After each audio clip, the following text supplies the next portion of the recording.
Oi amigos, tudo bom? Bom, se você tá aqui pela primeira vez, não esquece, deixa seu like, se inscreve no canal, vem fazer parte aí da família Imparcialmente Santista.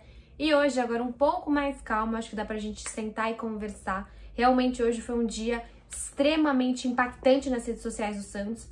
Muita briga, muita discussão, muitas pessoas com opiniões diferentes. E que bom, né? Que bom que a nossa torcida é formada por pessoas de opiniões diferentes. Vocês viram que eu postei um vídeo logo cedo, se você não viu logo que o nosso técnico se demitiu, eu postei um vídeo referente à demissão dele, à opção dele. Então, se você não viu ainda exatamente o que eu acho sobre isso, eu te aconselho depois desse vídeo a olhar a minha outra publicação de mais cedo. Eu queria trazer nesse vídeo um pouco mais leve, um pouco mais tranquilo, porque eu acho que a gente tá falando muito de problema, crise, e a gente pode olhar um pouquinho de pontos positivos. Eu acredito muito que o Olan, quando ele olhou esse elenco do Santos, ele esperava um pouco mais dessa base. Eu acho que por muito tempo a gente fala que os meninos da base salvam, porém é muito difícil, né? Eu acho que temos que tratar mais como peculiaridades, mais como momentos diferentes. Se sempre foi tratado como raio, é porque realmente há uma dificuldade de se acontecer.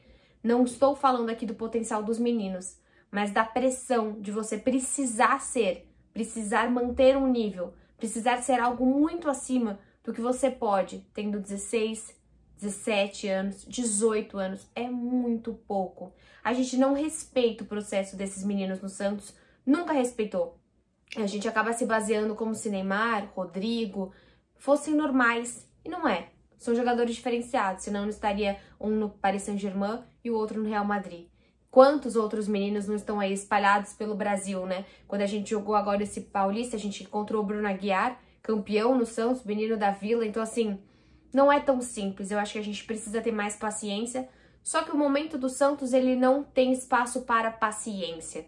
Então, quando você vê um menino que não rende 1, 2 jogos, já complica a situação dele, já acaba parecendo que ou ele não tem talento, ou ele simplesmente não serve para o Santos, não é jogador para o Santos, mas em geral é só um menino em um processo. Só que o Santos não tem tempo para fazer esse processo.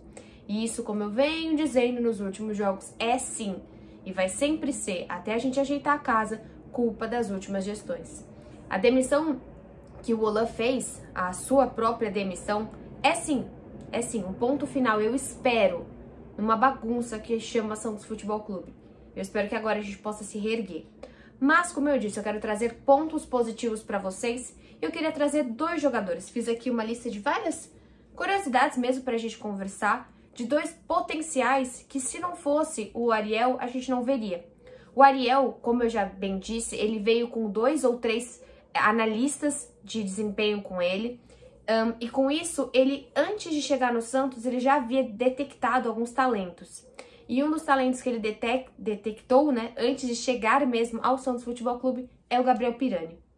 O Gabriel Pirani é um menino que está no Santos desde os 13 anos, jogou sub-13, sub-17, sub-20, e ele vem e faz sua estreia esse ano contra o Bahia, né, na derrota do Santos por 2-0 no Campeonato Brasileiro, ainda que acabou terminando no começo desse ano, e desde então ele se firma no Santos como um meia que consegue, felizmente, estar numa posição extremamente carente no Santos.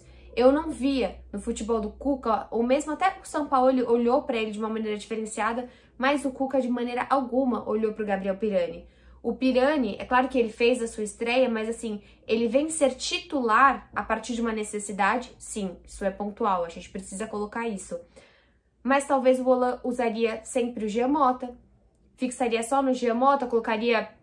Poxa, o Cuca já utilizou o Arthur Gomes de meia, utilizou o Thailson de meia, utilizou até o Soteldo de meia, e não, o Ariel vem com uma ideia do Pirani. E eu acho que a gente precisa destacar isso como um benefício, como um possível legado aí dessa curtíssima passagem de apenas 12 jogos do Ariel com esses jogadores, né? A gente viu que ele acaba mostrando vários vídeos de outros jogadores, mostrou vídeos, seja pro Ângelo, mostrou vídeo do Robin, pro Pirani mostrou vídeos do De Bruyne. Então com certeza conseguir pegar num menino e aumentar aí toda a análise dele sobre futebol. A gente viu que nesses últimos tempos, né, o Musetti postou, a Gazeta postou, que chegou uma proposta do Canadá de 2 milhões de dólares, mas o Santos recusou a proposta, né? O Gabriel é um menino super novo, tem 18, 19 anos, É uma proposta interessante. Eu não acho que a gente deve vender todos os meninos a qualquer valor. Sim, o Santos está falido, mas não são esses 2 milhões de dólares que poderiam chegar a 3 milhões de dólares. É claro que, gente, 3 milhões de dólares hoje, aqui pela informação do site da Gazeta, poderão chegar a 16,4 milhões de reais.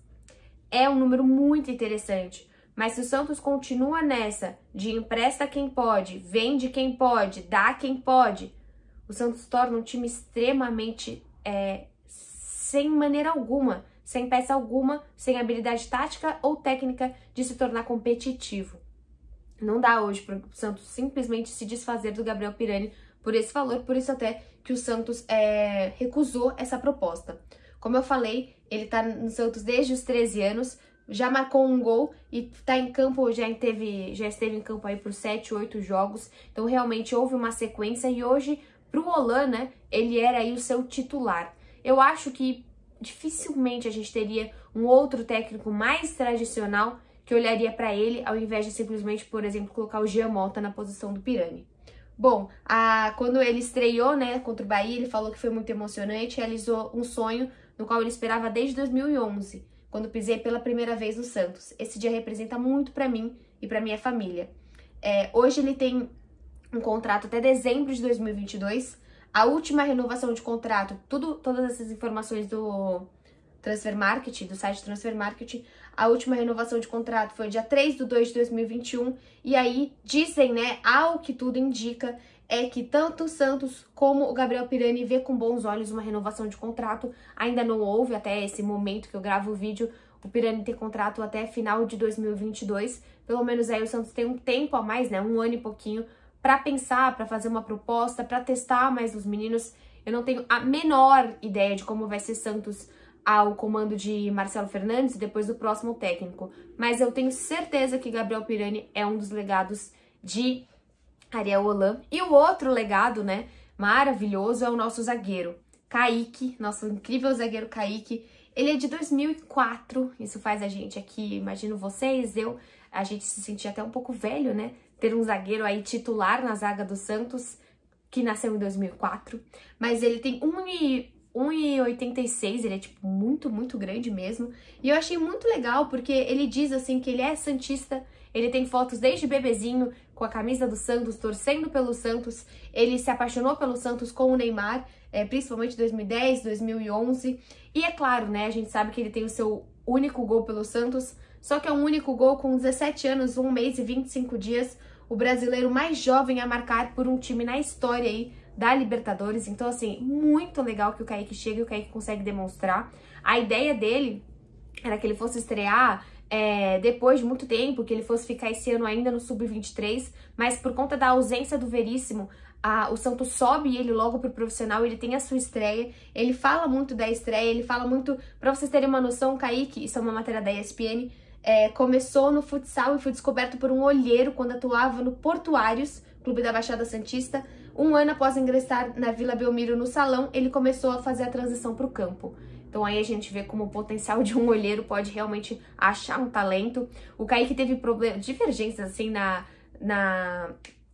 sua infância, adolescência, entre estudar e seguir com a bola, né? Teve um momento que aqui comenta que ele precisou, foi muito triste, mas ele precisou largar a base do time do Santos, porque acabava sendo no mesmo horário dos seus estudos, mas hoje, felizmente, ele consegue conciliar e terminar o seu ensino médio, terminar os seus estudos e também continuar no Santos. Cara, eu acho muito, muito legal a história do Kaique. Ele já foi capitão da seleção brasileira, ele foi campeão no Sul-Americano de Sub-15 e ele tem uma duração, atualmente, uma duração no Santos até 2024, com uma multa rescisória de 70 milhões de euros. Em torno de 470 milhões de reais. É uma multa insana, absurda. Ainda bem, né? Você vê pelo menos 2 talentos que a gente pode chamar de promessas dentro do Santos que já tem algum tipo de contrato, né? A ideia era utilizá-lo na equipe sub-23, mas com a saída de Lucas Veríssimo, ele começou a atuar no profissional e ele estreou no empate de 2-2 contra o Santo André agora, né? pelo Paulista. E logo depois desses primeiros jogos dele, a gente já vê o Ajax, né, um time gigantesco da Holanda, de olho nesse atleta. Então eu acho que assim, por mais que seja tudo muito conturbado, hoje foi um dia muito pesado, então eu só quis trazer esses dois atletas aqui pra gente relembrar também, que serão sim para sempre o legado de Olan, seja que continue ou não no Santos, mas eu acho que são potenciais. Talvez nós não veríamos, né? Com o Cuca a gente via muito na zaga, apareceu o Alex, apareceu o Wagner Leonardo, mas não via esse talento do Kaique. E com o Cuca também a gente via muito, né? A presença do Jean Mota e no máximo do Lucas Lourenço e pouquíssimo do Pirani. Eu acho que hoje a gente consegue olhar tanto para Gabriel Pirani, tanto para o Kaique, ver uma pontinha de Ariel Olan, que seja onde ele estiver, né? No time que ele for treinar, eu acho que é um legado muito importante, relevante aí para a torcida do Santos. Um pouquinho de esperança para nós, eu sei que é muito triste ficar só falando de desgraça, então vejo vocês amanhã. Aliás, amanhã cedo aqui no canal, eu começo um novo projeto com a Anitta. Quem não sabe, a gente tem um podcast toda quinta-feira e agora toda terça-feira nós teremos o Boletim das Sereias. Então vão ser vídeos rápidos, apenas para fazer um resumo semanal. Você coloca lá para ouvir no YouTube, você já tem uma noção aí do que está se passando nas Sereias da Vila. Acho extremamente relevante a gente trazer um conteúdo fixo. Então, Boletim das Sereias agora toda quinta-feira e podcast Alvinegras da Vila, como já era recorrente, toda quinta-feira, tá bom?